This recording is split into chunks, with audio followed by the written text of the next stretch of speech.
اعوذ باللہ من الشیطان الرجیم بسم اللہ الرحمن الرحیم ووقع القول علیہم بما ظلموا فہم لا ینطقون، اور ان کے ظلم کی وجہ سے عذاب کا وعدہ ان پر پورا ہو جائے گا، تب وہ کچھ بھی نہ بول سکیں گے۔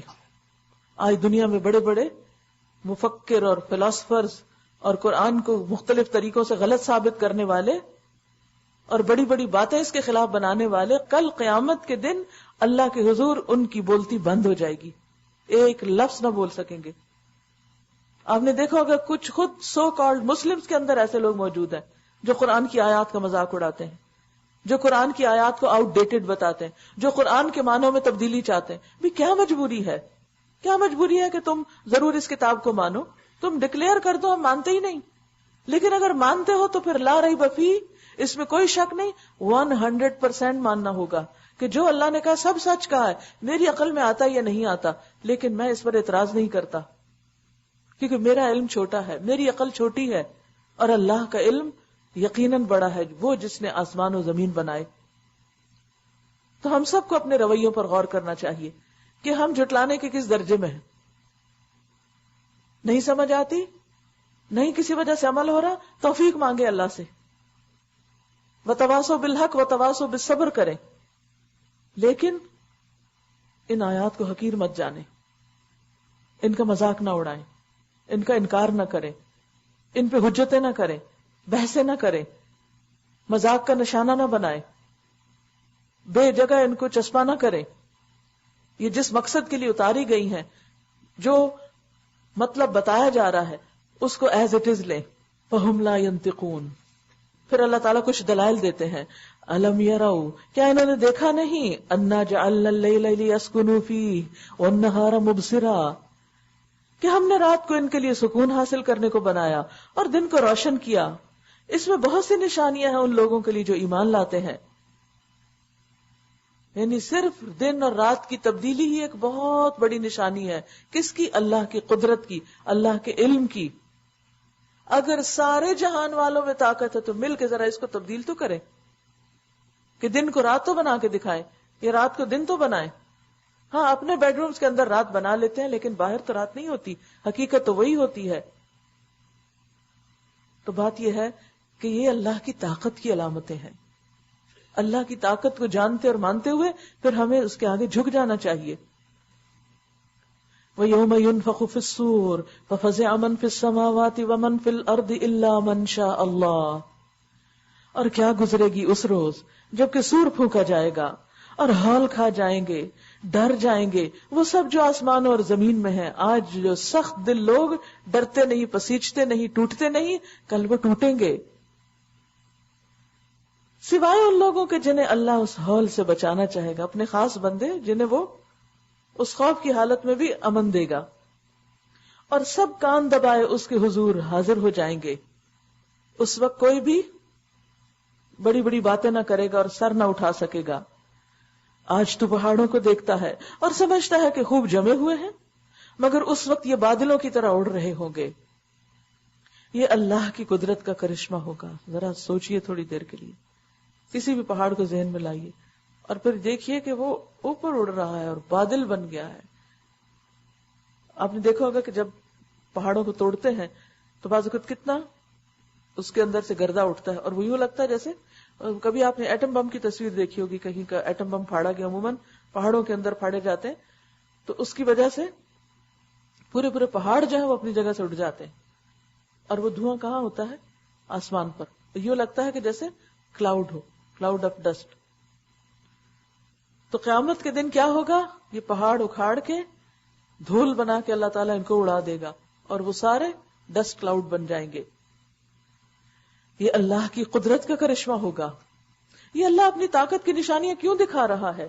کیونکہ انسان اللہ کے خلاف، اس کی کتاب کے خلاف اس وقت باتیں کرتا ہے جب وہ سمجھتا ہے میں بہت طاقتور ہوں، مجھے کوئی نقصان دے نہیں سکتا، میرا کوئی کچھ بگاڑ نہیں سکتا۔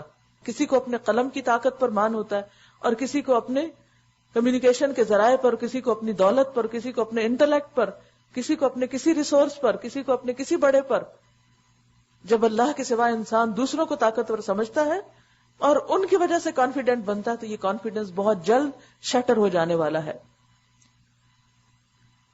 یہ اللہ کی قدرت کا کرشمہ ہوگا جس نے ہر چیز کو حکمت کے ساتھ استوار کیا ہے. وہ خوب جانتا ہے کہ تم لوگ کیا کرتے ہو. جو شخص بھلائی لے کر آئے گا اسے اس سے زیادہ بہتر صلہ ملے گا. من جاء بالحسنۃ فلہ خیر منہا. اور ایسے لوگ اس دن کے ہول سے محفوظ ہوں گے. اور جو برائی لیے ہوئے آئے گا ایسے سب لوگ اوندھے منہ آگ میں پھینکے جائیں گے.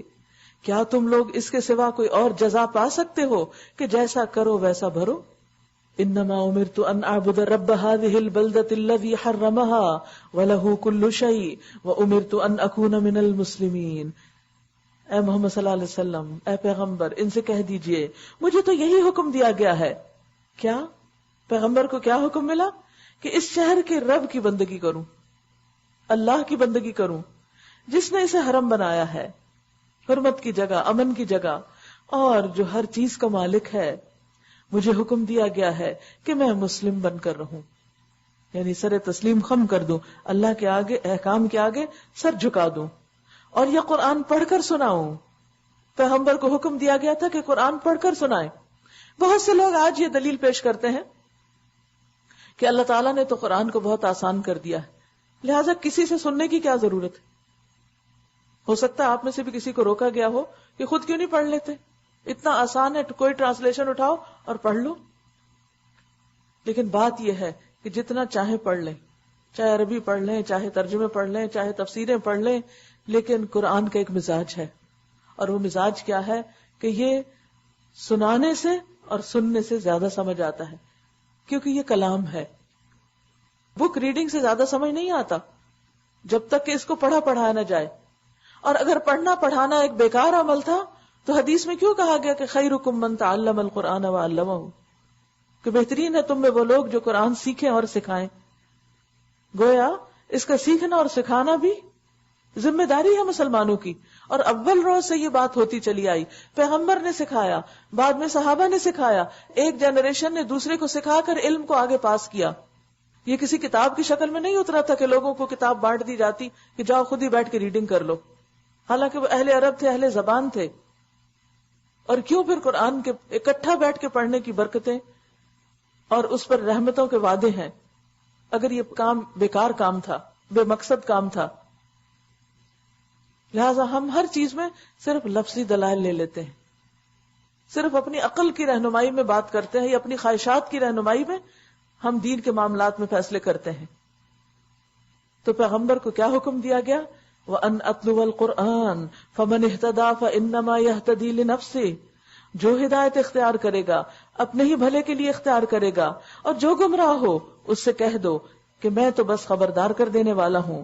ان سے کہو تعریف اللہ ہی کے لیے ہے، ان قریب وہ تمہیں اپنی نشانیاں دکھائے گا اور تم انہیں پہچان لوگے، اور تیرا رب بے خبر نہیں ہے ان اعمال سے جو تم لوگ کرتے ہو. اس کو سب پتا ہے کون کیا سوچتا ہے، کیا بولتا ہے، کیا کرتا ہے. سورۃ القصص. بسم اللہ الرحمن الرحیم. طاسیم میم تلک آیات الکتاب المبین.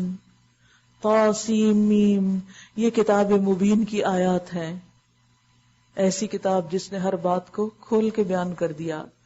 ہم موسیٰ اور فرعون کا کچھ حال ٹھیک ٹھیک تمہیں سناتے ہیں، ایسے لوگوں کے فائدے کے لیے جو ایمان لائیں.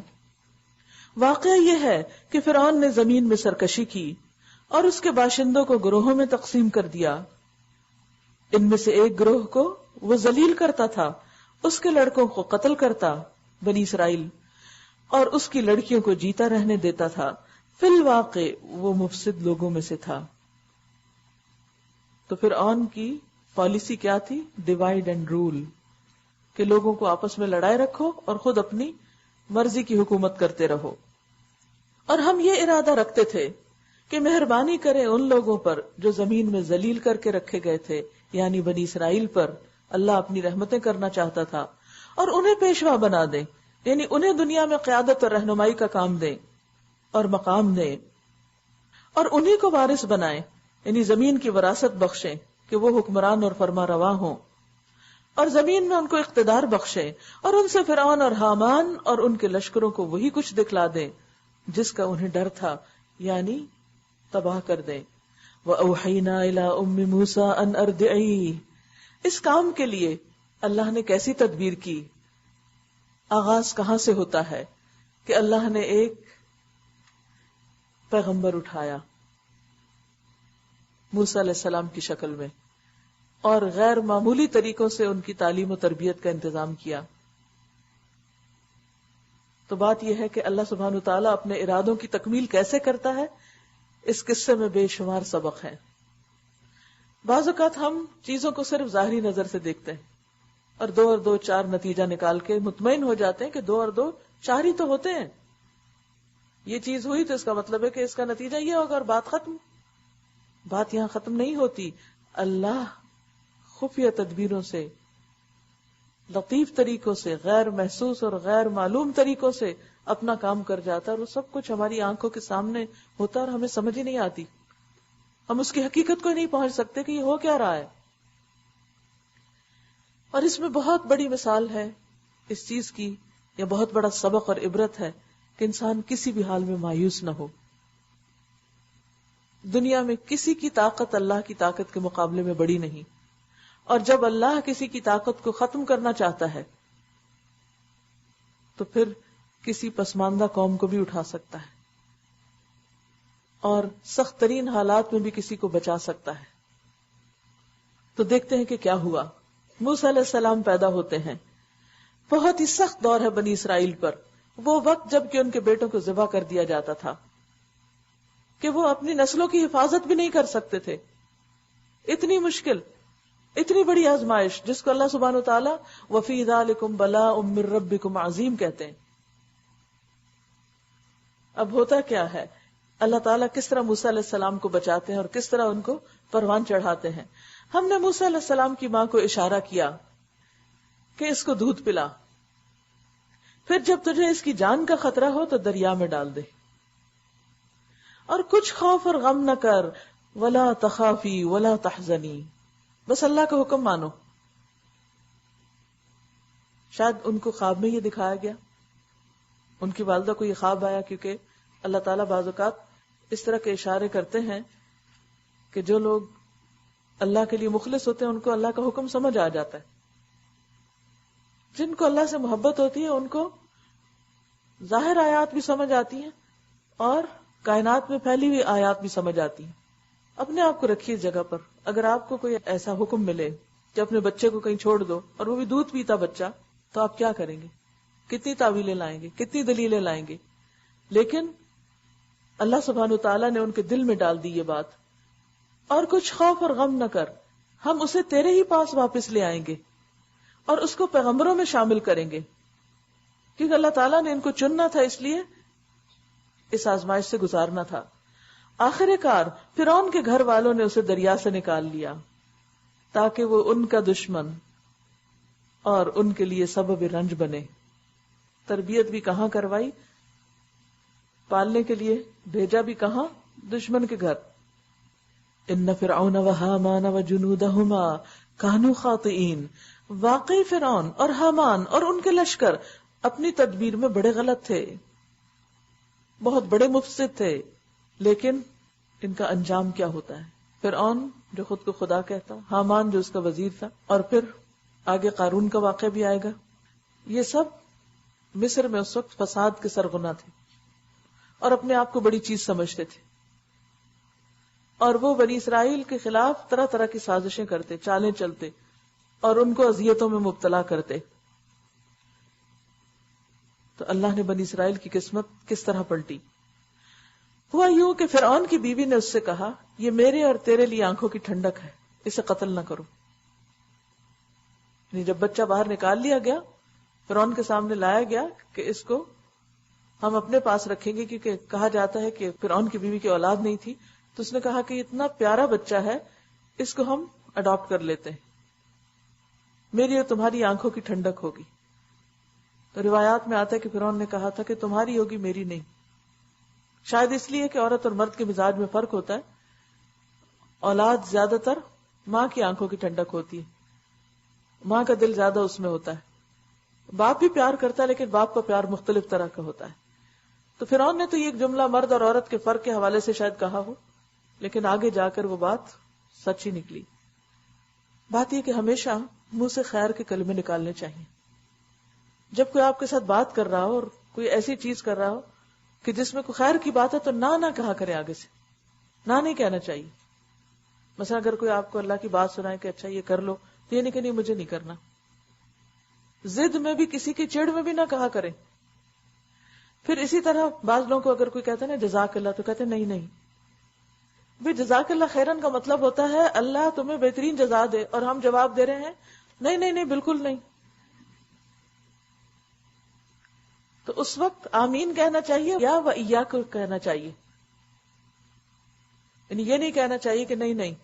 اسی طرح جب کوئی دعا دے رہا ہو، جب کوئی اچھی بات کر رہا ہو، کلمہ خیر بول رہا ہو، تو اس وقت کیا کرنا چاہیے کہ اس میں اگر آپ کو پسند نہیں بھی آ رہا کسی کے منہ سے نکلا ہوا کلمہ خیر، تو خاموش ہو جائے. کیونکہ جب انسان آتی ہوئی خیر کو جھٹلاتا ہے تو پھر نقصان ہوتا ہے، اور بہت دفعہ منہ سے ایسی نکلی ہوئی باتیں انسان کے سامنے آ جاتی ہیں. وقالت امرأة فرعون قرة عين لي ولك لا تقتلوه عسى أن ينفعنا أو نتخذه ولدا وهم لا يشعرون. فرعون کی بیوی نے کہا یہ میرے اور تیرے لیے آنکھوں کی ٹھنڈک ہے، اسے قتل نہ کرو. کیا عجب کہ یہ ہمارے لیے مفید ثابت ہو، یا ہم اسے بیٹا ہی بنا لیں. اور وہ انجام سے بے خبر تھے. وَأَصْبَحَ فُؤَادُ أُمِّ مُوسَى فَارِغًا.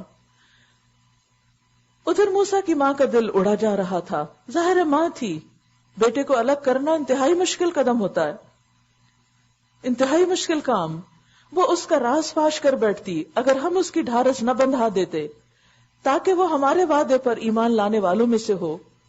اس نے بچے کی بہن سے کہا اس کے پیچھے پیچھے جا، یعنی اسے تسلی نہ ہوئی، بچے کو سمندر میں ڈال کے بیٹی کو پیچھے بھیج دیا کہ جاؤ اور ذرا ٹیک کیئر کرو کہ کدھر جاتا ہے. چنانچہ وہ الگ سے اس کو اس طرح دیکھتی رہی کہ دشمنوں کو اس کا پتہ نہ چلا. اور ہم نے بچے پر پہلے ہی دودھ پلانے والیوں کی چھاتیاں حرام کر رکھی تھیں. یہ حالت دیکھ کر اس لڑکی نے اس سے کہا میں تمہیں ایسے گھر کا پتہ بتاؤں جس کے لوگ اس کی پرورش کا ذمہ لیں اور خیر خواہی کے ساتھ اسے رکھیں. اس طرح ہم موسیٰ علیہ السلام کو اس کی ماں کے پاس واپس پلٹا لائے تاکہ اس کی آنکھیں ٹھنڈی ہوں اور وہ غمگین نہ ہو اور جان لے کہ اللہ کا وعدہ سچا تھا. تو بات یہ ہے کہ بہت سی چیزیں جو وقتی طور پر ہم سے دور جاتی معلوم ہوتی ہیں، اگر اللہ نے وہ ہماری قسمت میں لکھی ہیں تو وہ کبھی بھی دور نہیں ہو سکتی. وہ لاکھ چالیں چلنے والے چالیں چلیں، سازشیں کریں، بدخواہی کریں، برا چاہیں، جو چاہے کریں،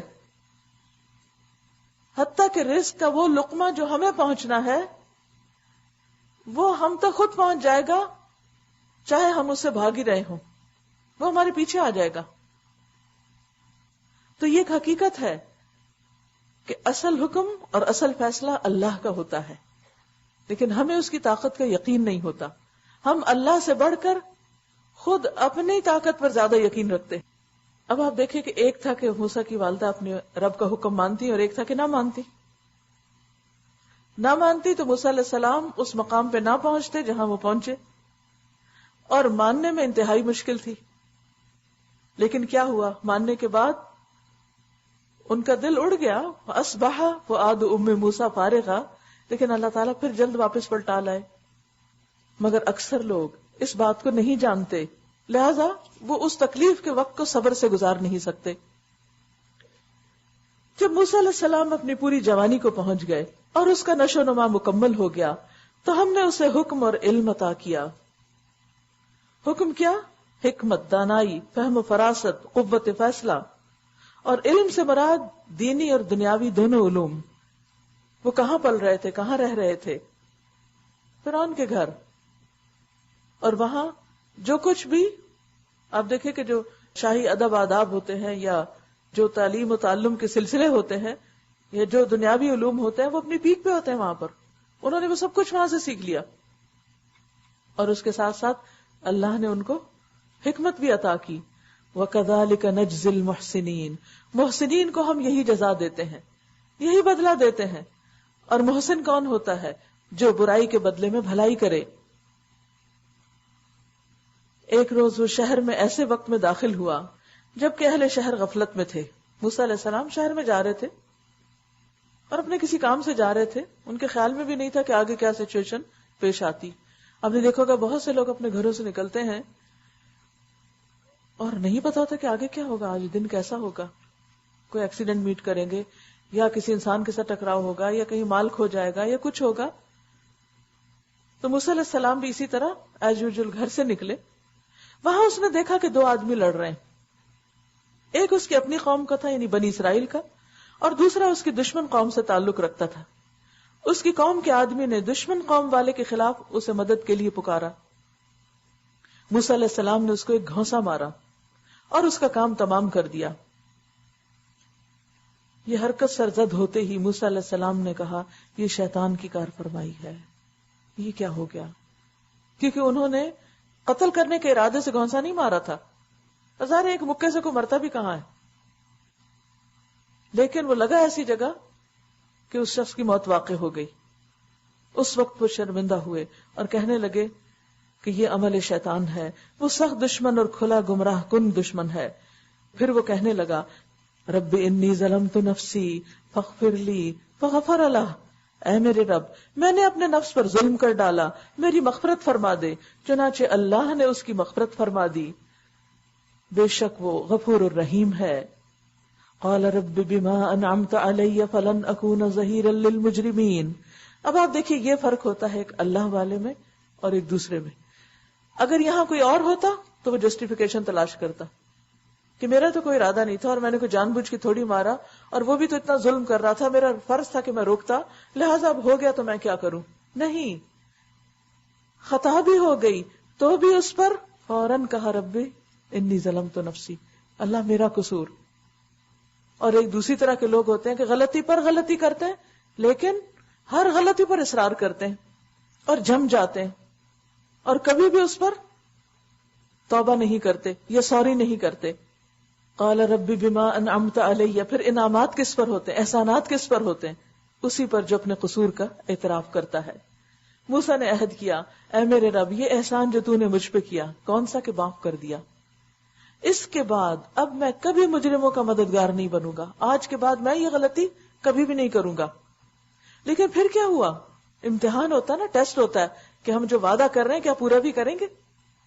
دوسرے روز وہ صبح سویرے ڈرتا اور ہر طرف سے خطرہ بھانپتا ہوا شہر میں جا رہا تھا, یعنی موسیٰ علیہ السلام, کہ یکا یک کیا دیکھتا ہے کہ وہی شخص جس نے کل اسے مدد کے لیے پکارا تھا آج پھر اسے پکار رہا ہے. وہ لڑاکا شخص کسی اور سے لڑ رہا ہے, یعنی اتنے بڑے حادثے کے بعد بھی باز نہیں آیا. موسیٰ علیہ السلام نے کہا تو بڑا ہی بہکا ہوا آدمی ہے, یعنی انتہائی غلط کام ہے جو تم کر رہے ہو کہ ہر ایک سے لڑنے کھڑے ہو جاتے ہو. پھر جب موسیٰ نے ارادہ کیا کہ دشمن قوم کے آدمی پر حملہ کرے, یعنی اپنے کی مدد کر کے اس کی مدد کرے,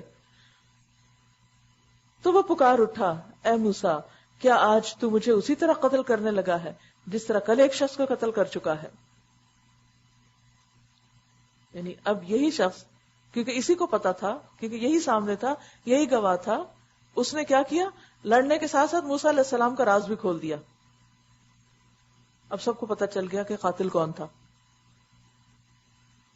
تو اس ملک میں جبار بن کر رہنا چاہتا ہے, اصلاح نہیں کرنا چاہتا. اس کے بعد ایک آدمی شہر کے پرلے سرے سے دوڑتا ہوا ہے. جب بات پھیل گئی کہ موسیٰ علیہ السلام نے قتل کیا ہے تو بات دربار تک بھی پہنچ گئی, اور پھر ظاہر نتیجہ کیا ہو سکتا تھا. لیکن ایک شخص جو موسیٰ علیہ السلام کا خیر خواہ تھا وہ دوڑتا ہوا آیا اور بولا یا موسیٰ ان الملأ یأتمرون بک لیقتلوک فاخرج انی لک من الناصحین. موسیٰ سرداروں میں تیرے قتل کے مشورے ہو رہے ہیں, یہاں سے نکل جا, میں تیرا خیر خواہ ہوں. یہ خبر سنتے ہی موسیٰ ڈرتا اور سہمتا نکل کھڑا ہوا اور اس نے دعا کی اے میرے رب مجھے ظالموں سے بچا. ہر موقع پر دعا ہے, غلطی ہوئی تو دعا, خوف زدہ ہوئے تو دعا, اور جب آگے انجان منزل پہ پہنچتے ہیں تو دعا. یہی بندہ مومن کی شان ہوتی ہے کہ ہر حال میں اپنے رب کو یاد کرتا ہے, اس کا ذکر کرتا ہے. اب آپ دیکھیں موسیٰ علیہ السلام گھر سے نکلے تھے, کوئی کپڑے اٹھا کے نہیں, کوئی کسی کو خدا حافظ کہہ کے نہیں, کوئی کچھ بھی نہیں, بغیر تیاری کے راستے میں ہے کہ وہیں خبر ملتی ہے اور وہیں سے جانا پڑتا ہے ملک چھوڑ کر. تو انہوں نے ایک انجان منزل کی طرف سفر جاری کر دیا, اور وہ انجان منزل کیا تھی؟ مدین. مصر سے نکل کر جب موسیٰ علیہ السلام نے مدین کا رخ کیا تو اس نے کہا امید ہے کہ میرا رب مجھے ٹھیک راستے پہ ڈال دے گا. پھر دعا. انجان منزل, نہیں پتا کیا کرنا چاہیے. کتنی دفعہ زندگی میں ایسا ہوتا ہے کہ آپ کنفیوژن کا شکار ہوتے ہیں, انڈیسائسو ہوتے ہیں, اس وقت کیا کرنا چاہیے؟ کب ہم اس سے مشورہ کرتے ہیں, کبھی اس سے, اس کا سیکنڈ اوپینین لے لیں اور اس کا تھرڈ اوپینین لے لیں, پھر فیصلہ کریں گے, پھر بھی دل کہیں نہیں جمتا اور ٹکتا.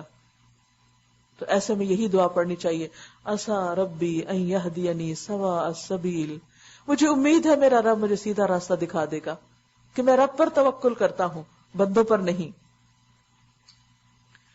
اور جب وہ مدین کے کنویں پر پہنچا تو اس نے دیکھا کہ بہت سے لوگ اپنے جانوروں کو پانی پلا رہے ہیں, اور ان سے الگ ایک طرف دو عورتیں اپنے جانوروں کو روک رہی ہیں, کیونکہ آپ نے دیکھا ہوگا کہ جہاں پانی وانی ہوتا ہے تو جانوروں کو کنٹرول کرنا بھی مشکل ہوتا ہے, اور سخت گرمی کے دن.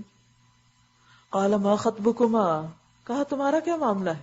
یعنی موسیٰ علیہ السلام کی شخصیت ایسی تھی کہ وہ کسی کو غلط کرتا ہوا دیکھے تو چپ نہیں رہ سکتے, اور کسی کو مظلوم دیکھے یا مشکل میں دیکھے تو چپ نہیں رہ سکتے. یعنی انہیں کچھ کرنا ہے. بندہ مومن ایسا ہی ہوتا ہے کہ وہ صرف اپنی ذات میں مگن نہیں ہوتا, وہ خیر اور بھلائی کے کاموں میں آگے بڑھتا ہے. اس بات کا منتظر نہیں رہتا کوئی میری منتیں کرے, کوئی مجھے انوائٹ کرے, کوئی میری قدر کرے, کوئی مجھے بلائے, کوئی میرے پیچھے پیچھے آئے, پھر میں کوئی دین کا کام کر لوں گا. ہم میں سے اکثریت کا یہی حال ہے. کام اللہ کا کرتے ہیں, احسان خود پہ کرتے ہیں, اور جتاتے بندوں پر ہے کہ جب کوئی مجھے کہے گا تو میں کروں گا. بھئی کیا یہ کوئی کا کام ہے, کسی کا ہے؟ یہ کیا آپ کا اپنا نہیں ہے؟ کیا اگر ہم کوئی عبادت کا کام کریں گے, نیکی کا کام, کسی بندے کی خدمت کا, کوئی دین کی خدمت کا, تو یہ کسی کے اوپر احسان ہے؟ کسی پہ بھی نہیں. یہ تو ہمارا اپنا کام ہے, اس کا فائدہ تو سراسر ہمیں خود کو ہے. تو اس لیے جب دل میں اللہ کی محبت اور تقویٰ آ جاتا ہے نا, تو پھر انسان یہ نہیں دیکھتا کہ کسی نے میرے ساتھ کیا کیا, اور کون کیا باتیں بنا رہا ہے, اور کون میرا کیا مذاق اڑا رہا ہے. اس کو تو اس بات کا جنون ہوتا ہے کہ مجھے اچھا کام کرنا ہے. ابھی جو آپ نے ڈینڈر لائن کی وہ مثال پڑھی کہ لوگ اسے کاٹتے بھی ہیں اور اس کو پھینکتے بھی ہیں اور نکالتے بھی ہیں اور اسپرے بھی کرتے ہیں اور ہر طرح سے, لیکن وہ اپنا کام کرتا چلا جاتا ہے. بندہ مومن بھی اپنا کام کرتا چلا جاتا ہے. وہ حالات اور موسم اور لوگوں کے رویے اور ان چیزوں کے انتظار میں نہیں رہتا کہ جب سب کچھ ٹھیک ہو جائے گا, ہر چیز میری مرضی کے مطابق ہو جائے گی, پھر میں اچھے اچھے کام کیا کروں گا. اور بہت سے لوگ اسی اچھے وقت کے انتظار میں کبھی زندگی میں کچھ نہیں کر پاتے. ہمیشہ آپ جس بھی سکسیسفل انسان اور بڑے انسان کی زندگی کے حالات پڑھ کے دیکھیں, آپ کو ایک چیز سب میں کامن نظر آئے گی کہ انہوں نے انپریڈکٹڈ, انیوژل, مشکل حالات میں کام کیا, مشکل حالات میں, چیلنجز میں کام کیا. جہاں چیلنجز نہیں ہوتے وہاں انسان تو سو جاتا ہے, وہاں تو انسان آرام کرنے لگتا ہے. آپ یقین کیجئے کہ جب ایک دن آپ کے اوپر کوئی مشکل نہیں آتی تو آپ کہتے ہیں سب ٹھیک ہے, اب میں بھی ذرا سکون سے سانس لے لوں. جو انسان پہ مشکل آتی تو اس کے دل, دماغ, آنکھیں اور اندر کی آنکھیں کھلتی ہیں, وہ دلوں میں روشنی آنے لگتی ہے, کیونکہ انسان پھر جاگ اٹھتا ہے. چیلنجز اس کو ہلا مارتے ہیں, جگاتے ہیں. لہذا موسیٰ علیہ السلام اتنے لمبے سفر کے بعد آئے ہیں. کہا جاتا ہے کہ ان کے پاس جوتے جو تھے وہ پھٹ گئے, ان کے پاؤں زخموں سے چور چور ہو گئے, اور گھر چھوڑنے کا غم, ملک چھوڑنے کا, اور پیچھے جو ان کے ہاتھوں قتل ہو گیا تھا اس کا بھی بوجھ دل پہ ہوگا, اور انجان لوگ, اور کس طرح وہ آ کے پہنچتے نہیں کہ پھر نظر آ جاتا ہے کہ کوئی مدد کے لیے موجود ہے, تو اٹھ کھڑے ہوتے ہیں کہ تمہارا کیا معاملہ ہے. ایسے میں اگر ہمیں کوئی بلا کے بھی کہہ دینا کہ بہن ادھر آؤ, ذرا ایک کرسی ہٹا دو, تو ہم ایسے ٹیڑھی نظر دیکھیں گے, تم نہیں دیکھتے میں صبح سے کتنا کام کر چکی ہوں, پھر مجھے کو کام کہہ رہے, میں ہی تمہیں نظر آ رہا. تو بات یہ ہے کہ وہ وہاں دیکھ کے چپ نہیں رہے, کہا تمہارا کیا معاملہ ہے, کیا پریشانی ہے تم کو. انہوں نے کہا ہم اپنے جانوروں کو پانی نہیں پلا سکتی جب تک 6 چرواہے اپنے جانور نہ نکال لے جائیں. یعنی ہمیں پانی پلانا مشکل ہو رہا ہے کیونکہ آدمیوں کی بھیڑ میں ہم نہیں گھس سکتی, یہ سارے مرد ہٹیں گے پھر ہم جائیں گے. اور ہمارے والد خود ہی بتا دیا کیونکہ اگلا سوال یہ ہو سکتا تھا کہ تمہارے گھر میں کوئی مرد نہیں، تم کیوں نکلی ہوئی ہو. اور ہمارے والد ایک بہت بوڑھے آدمی، تو اس سے کیا پتا چلتا ہے کہ اگر باپ بوڑھا ہو، شوہر زندہ نہ ہو، یا بھائی کوئی بھی سپورٹ کرنے والا نہ ہو، تو عورت کام کے لیے نکل سکتی ہے. ہمارے والد ایک بہت بوڑھے آدمی ہیں. یہ سن کر موسیٰ علیہ السلام نے ان کے جانوروں کو پانی پلا دیا. پتا تھا کہ میری اجرت کوئی نہیں دے گا. سیلف لیسلی آگے بڑے کام کر دیا. اس چیز میں ہم کتنا ہاتھ ڈالتے ہیں جہاں ہمیں کوئی فائدہ نظر نہ آئے. بعض اوقات ظاہری فائدے ہوتے ہیں اور بعض اوقات چھپے ہوئے فائدے. اور بغیر کسی مطالبے کے اور بغیر کسی شکریہ کی جزا کی توقع رکھے پھر ایک سائے کی جگہ جا بیٹھا اور بولا اپنے رب سے باتیں کرتے ہیں. رب انی لما انزلت الی من خیر فقیر. پروردگار جو خیر بھی تو مجھ پہ نازل کر دے میں اس کا محتاج ہوں. تجھ سے خیر مانگتا ہوں، تجھ سے. دیکھیں ہر موقع پہ رب سے کنیکشن ہے. یہی بندہ مومن ہوتا ہے. ہر حال میں رب کو یاد کرتا ہے، اسی کی طرف لوٹتا ہے، اسی کی طرف رجوع کرتا ہے. ابھی یہ باتیں اپنے رب سے کر رہے تھے. فجاءت احداہما تمشی علی استحیاء. کچھ دیر نہ گزری تھی کہ ان دونوں میں سے ایک شرم و حیا کے ساتھ چلتی ہوئی اس کے پاس آئی. نیک لڑکیاں تھیں، اللہ نے ان کی بھی نیکی کی وجہ سے ان کے لیے یہ انتظام کیا. وہ گھر گئی، انہوں نے جا کے گھر باپ کو بتایا کہ کس طرح کسی نوجوان نے ہماری مدد کی ہے. تو باپ نے کہا کہ جاؤ بلا لاؤ. ظاہر ہے کوئی اور مرد نہیں ہوگا، لہذا پھر وہی بچی دوبارہ جاتی ہے بلانے کے لیے. ان میں سے ایک بلانے کو آتی ہے. کہنے لگی میرے والد آپ کو بلا رہے ہیں تاکہ آپ نے ہمارے لیے جانوروں کو جو پانی پلایا ہے اس کا اجر آپ کو دیں.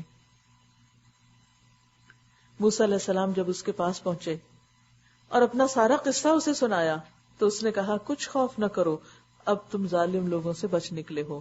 نجوت من القوم الظالمین. اللہ نے کس طرح شیلٹر کا انتظام کر دیا، پروٹیکشن کا انتظام کر دیا، دشمنوں سے بچنے کا انتظام کر دیا، امن دیا، کھانا دیا. قالت احداہما یا ابت استاجر. ان دونوں میں سے ایک نے اپنے باپ سے کہا ابا جان اس شخص کو نوکر رکھ لیجئے، اجرت پر رکھ لیجئے، کام پر رکھ لیجئے. بہترین آدمی جسے آپ ملازم رکھیں وہی ہو سکتا ہے جو مضبوط اور امانت دار ہو. ایک اچھے ورکر کی یہ دو صفات بیان ہوئی ہیں، القوی الامین. قوی مضبوط، مضبوط صرف جسمانی اعتبار سے نہیں، نروز بھی مضبوط ہو. کیونکہ بہت دفعہ ویسے ہم کام میں بہت سکلفل ہوتے ہیں، بہت صلاحیتیں ہوتی ہیں ہمارے اندر، لیکن ہم چھوٹی چھوٹی باتوں کو مائنڈ کر جاتے ہیں. چھوٹی چھوٹی باتوں پہ ہمارا مورال ڈاؤن ہو جاتا ہے اور ہم کچھ کرنے کے قابل نہیں رہتے اور کام چھوڑ بیٹھتے ہیں. جو شخص بھی دین کا کام کرنا چاہتا ہو، دین کی خدمت کرنا چاہتا ہو، اس کے لیے لازم ہے کہ وہ اپنے اندر پھر قوت پیدا کرے. حدیث میں آتا ہے المؤمن القوی خیر من المؤمن الضعیف وفی کل خیر. قوی مومن ضعیف مومن سے بہتر ہوتا ہے. حالانکہ دونوں میں ہی خیر ہوتی، خیر تو ہے، ایمان تو دونوں میں ہے، لیکن قوی مومن زیادہ بہتر ہے. تو کام کرنے کا بہترین ورکر کا کرائیٹیریا کیا ہے؟ القوی. اور دوسرا امانت داری الامین، کہ اس کے اندر امانت ہو. اور پروفٹ سے بڑھ کر امانت کس کے اندر ہو سکتی؟ کام میں امانت کا کیا معنی ہے؟ ڈیوٹی آورز پورے کرنا، ڈیوٹی آورز کو پروڈکٹیو بنانا، جس چیز کی تنخواہ لے رہے ہیں اس کا حق ادا کرنا، جو وعدے اور کمٹمنٹس ہیں ان کو پورا کرنا، جو بات جیسے کہی گئی اس کو ویسے ہی لینا. اور اس کے علاوہ بھی جتنے بھی کام کے تقاضے ہوں ان کے لیے جان مارنا. القوی الامین. اور پھر کام ورک پلیس کے رازوں کی حفاظت کرنا، وہ بھی امانت میں آتا ہے. یہ ساری چیزیں ایک پیغمبر میں اتم درجے میں موجود ہو سکتی ہیں. اور آپ دیکھیے کہ یہ بچی بھی کس قدر سمجھدار اور ذہانت ہے. لوگ کہتے ہیں عورتوں کو کیا عقل، ناقص العقل، ان کو تو کوئی سمجھ بوجھی نہیں ہوتی. اس سے کوئی فرق نہیں پڑتا کہ کوئی لڑکی ہے یا لڑکا، حکمت اللہ جسے چاہے دے دے. اور خاص طور پر بندوں کو پہچاننے کی صلاحیت، یہ بھی ایک خاص ہنر ہوتا ہے جو اللہ تعالیٰ بندوں کو دیتا ہے. خاص سمجھ ہوتی ہے، ہر ایک کو یہ نہیں ملتی. بہت دفعہ ہم لوگوں کی صرف ظاہر پہ جاتے ہیں، وہ ظاہر میں جو میٹھی میٹھی باتیں کرتے ہیں ہم اس سے بیوقوف بن جاتے ہیں. ہم کہتے ہیں یہ شخص بڑا اچھا ہے، ویری نائس پرسن، حالانکہ انتہائی نکما، صرف باتوں سے خوش کرنے والا، کسی نہ کام کا. لیکن یہاں آپ دیکھیں کہ اس لڑکی کی کتنی سمجھ ہے، حالانکہ ان میرڈ ینگ گرل ہے اور جانور چراتی ہے. بعض اوقات ہم کہتے ہیں کہ زیادہ سمجھ تو انہیں کو ہوگی جن کے پاس ڈگریاں زیادہ ہیں، حالانکہ بہت سے لوگ پڑھ لے کے صرف 2 اور 2 4 جانتے ہیں، اس سے آگے کوئی ان کا آئی کیو لیول نہیں ہوتا، کچھ انہیں سمجھ کامن سینس ہوتی ہی نہیں ان کے اندر. تو علم اور حکمت جو ہے وہ صرف ڈگریوں میں یا کسی پڑھے لکھے گھرانے میں یا کسی بڑے ٹائٹل مل جانے سے نہیں ہوتی، بلکہ جو لوگ فطرت کے قریب ہوتے ہیں ان کے اندر بعض اوقات بہت حکمت ہوتی کہ انہوں نے کائنات کے تجربوں سے سیکھا ہوتا ہے، اور یہ بہت بڑی بات ہوتی. تو بہرحال وہ جاتی ہے، اس کا آپ رویہ دیکھیں شرم اور حیا کے ساتھ. اس کا یہ مطلب ہے کہ شرم و حیا کے ساتھ انسان حق بات کر سکتا ہے، اچھا مشورہ دے سکتا ہے، لوگوں کو پہچان سکتا ہے.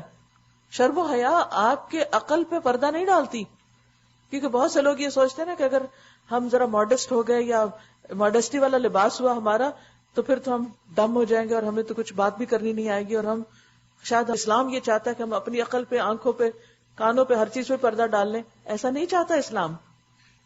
دین آپ کی آنکھیں اور کھولتا ہے، آپ کی سمجھ بوجھ میں اضافہ کرتا ہے، آپ کو علم اور حکمت دیتا ہے. لہٰذا آپ دیکھیے کہ کس طرح وہ بلا کے لے جاتی ہے، پھر گھر میں والد کے ساتھ مشورے میں شریک ہوتی ہے اور کہتی ہے کہ آپ ان کو اجرت پر رکھ لیں اور ان کے اندر یہ 2 صفات ہیں. باپ کو بھی بات بھلی لگی، مشورہ اچھا لگا اور سوچا کہ کیوں نہ ایک اجنبی ہے جس کے پاس ٹھکانہ نہیں، اس کو ٹھکانہ مل جائے، کام دے جائے، اس کو ہائر کر لیتے ہیں.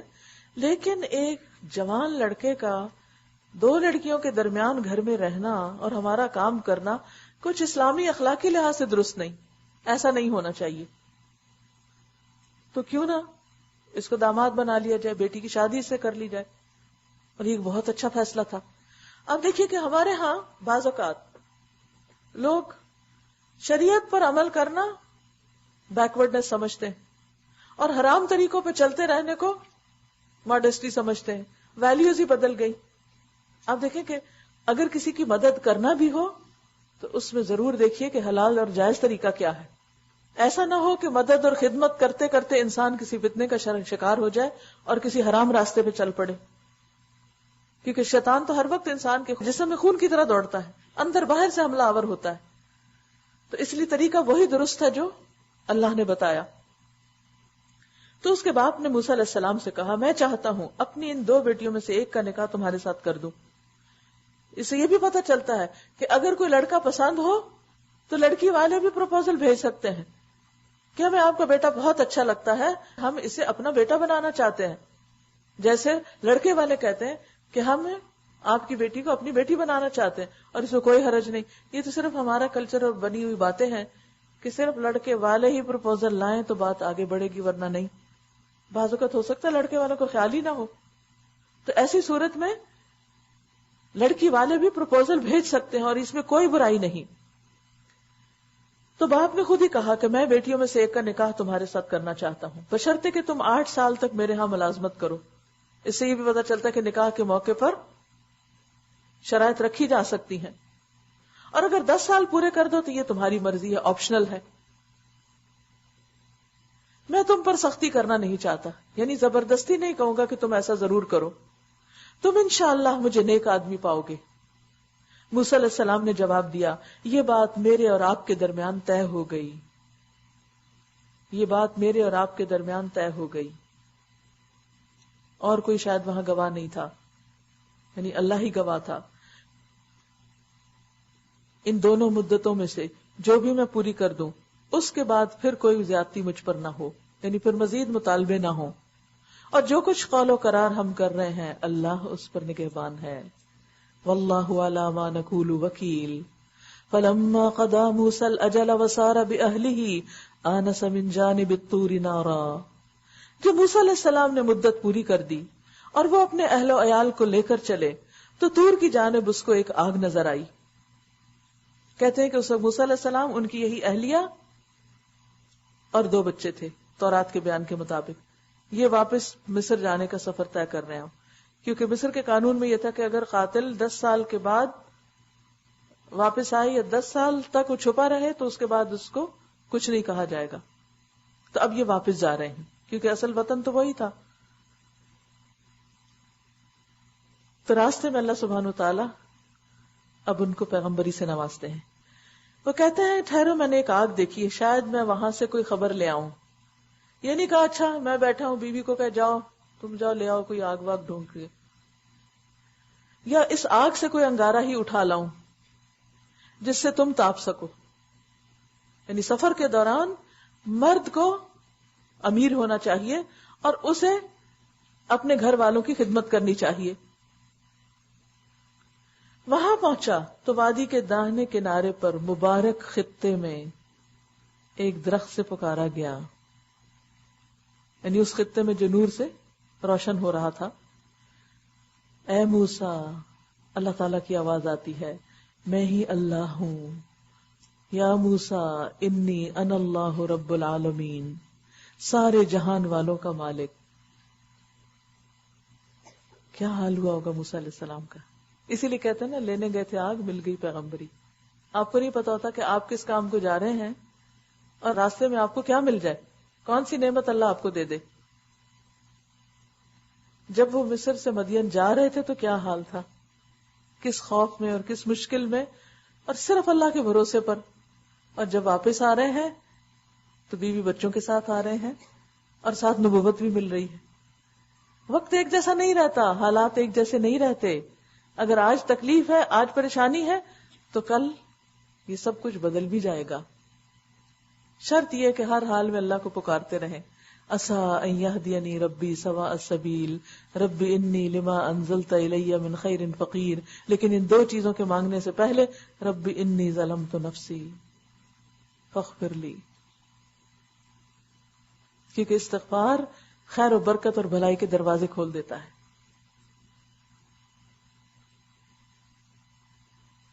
حکم دیا گیا کہ پھینک دو. اس کی تفصیل پیچھے گزر چکی ہے کہ اللہ تعالیٰ نے پوچھا تمہارے ہاتھ میں کیا ہے، تو انہوں نے کہا کہ میرا عصا ہے. پھینک دو اپنی لاٹھی. جو ہی کہ موسیٰ علیہ السلام نے دیکھا کہ وہ لاٹھی سانپ کی طرح بل کھا رہی ہے تو وہ پیٹ پھیر کر بھاگے اور اسے مڑ کر بھی نہ دیکھا. ارشاد ہوا موسیٰ پلٹا اور خوف نہ کر، تو بالکل محفوظ ہے. اپنا ہاتھ گریبان میں ڈال، چمکتا ہوا باہر نکلے گا بغیر کسی تکلیف کے. یعنی اس کو کوئی آگ نہیں لگے گی یا کوئی بجلی کا کرنٹ نہیں لگے گا، بلکہ بالکل کوئی تکلیف نہیں ہوگی اور ہاتھ چمکنے لگے گا. اور خوف سے بچنے کے لیے اپنا بازو بھینچ لے، یعنی اپنے ساتھ لگا لے. یہ دو روشن نشانیاں ہیں تیرے رب کی طرف سے فرعون اور اس کے درباریوں کے سامنے پیش کرنے کے لیے. وہ بڑے نافرمان لوگ ہیں، وہ بڑے نافرمان لوگ ہیں. موسیٰ نے عرض کیا میرے آقا، میں تو ان کا ایک آدمی قتل کر چکا ہوں، ڈرتا ہوں کہ وہ مجھے مار ڈالیں گے، میں کس طرح پیغام دوں. بعض اوقات ایسا ہوتا ہے نا کہ آپ لا علمی میں کوئی ایسے کام ہو جاتے ہیں کہ آپ کے اندر ایک گلٹ رہ جاتا ہے، پھر آپ دین پڑھتے ہیں، پھر آپ چاہتے ہیں دوسروں کو سکھائیں، تو شیطان آپ کو کیا خیال ڈالتا ہے، تم کتنے برے تھے اور تم ابھی تو نیک بنی ہی نہیں اور ابھی تم اس قابل کہاں، اور تم جیسے لوگ جو ہے وہ اللہ کے دین کا کیا کام کریں گے، تم تو پاسٹ میں یہ اور یہ اور یہ غلطیاں کر چکے. نہیں، جب انسان معافی مانگ لیتا ہے تو ایسے ہو جاتا ہے جیسے کوئی غلطی کی ہی نہ ہو. اور یہ تو اللہ کا کام ہے، جس کو چاہے ایسا معاف کر دے کہ جیسے کل بھی سورۃ الفرقان میں ہم نے پڑھا کہ وَأُولَئِكَ يُبَدِّلُ اللَّهُ سَيِّئَاتِهِمْ حَسَنَاتٍ، ایسے لوگوں کی خطائیں اللہ حسنات میں بدل دے گا. تو ایسے لوگ کیا تمنا کریں کہ کاش اور بھی کچھ سیئات ہوتی جو اس سچی توبہ کی وجہ سے حسنات بن جاتی. یہ اللہ کا بہت بڑا فضل اور احسان اور کرم ہے. اللہ کو بندے کا سچ چاہیے، سچ. ہاں عام طور پر ہم توبہ بھی کرتے ہیں لیکن اندر بغض بھی پالے رکھتے ہیں، سوری بھی کہتے ہیں اور اندر سے گرہ بھی لگائے رکھتے ہیں، معافی بھی مانگتے ہیں اور اندر سے تعویلیں بھی کر رہے ہوتے ہیں. بس سب کچھ ڈال دیں، پھینک دیں، کہ نہیں میری ہی غلطی ہے، میں ہی قصوروار ہوں. لا الہ الا انت سبحانک انی کنت من الظالمین. ورنہ یونس علیہ السلام بھی کہتے ہیں یا اللہ آپ کو تو پتہ ہی ہے مجھے قوم نے کتنا ستا دیا تھا، میں بھی تنگ آ گیا تھا اس لیے میں نے یہ کیا. اور حقیقت ہے بعض اوقات انسان واقعی تنگ آ جاتا ہے، لیکن اس کے باوجود بھی انسان کبھی اللہ کی رحمت سے نا امید نہ ہو. توبہ کا دروازہ کھلا ہے. کب تک؟ جب تک سورج کس سے نہ نکلے، مغرب سے نہ نکلے، تو توبہ کا دروازہ کھلا ہے. اور جب تک سانس کا غرغرہ نہ ہو جائے، گلے میں خرخراہٹ نہ آ جائے، انسان اللہ کی طرف کچھ بھی ہوا ہے، آپ کو آج کے بعد کوئی اپنی ماضی کی غلطی گناہ ستائے، بس کہیں میں نے اللہ سے معافی مانگ لی اور مجھے نیک کام کرنے ہیں، مجھے اللہ کے قریب ہونا ہے، تو اللہ بھی آپ کو اپنا قرب عطا کرے گا. اور اگر لوگ بھی آپ کے آ کے تانے دیں نا، عام طور پہ لوگ کہتے ہیں 900 چوہے کھا کر بلی حج کو چلی، کیسے کیسے تانے دیتے اور مذاق اڑاتے ہیں. ہماری ایک شاگرد سے کسی نے یہی کہا، تو انہوں نے کہا کہ میں تو چل پڑی پھر بھی حج کو، تم کب چلو گے؟ تمہارے 900 کب پورے ہوں گے؟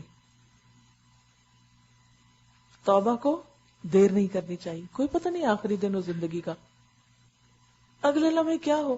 ہر روز ہمارے ساتھ ایسے ہوتا ہے نا، ان ایکسپیکٹڈ چیزیں سامنے آ جاتی ہیں، ہم نے سوچا بھی نہیں ہوتا ان کا، کیا سے کیا سامنے آ جاتا ہے، کیا سے کیا ہو جاتا ہے، کیونکہ بہت کچھ ہمارے اختیار میں بھی نہیں ہے. تو ایسے میں انسان کو کیا کرنا چاہیے؟ پلٹتا رہے، رجوع کرتا رہے.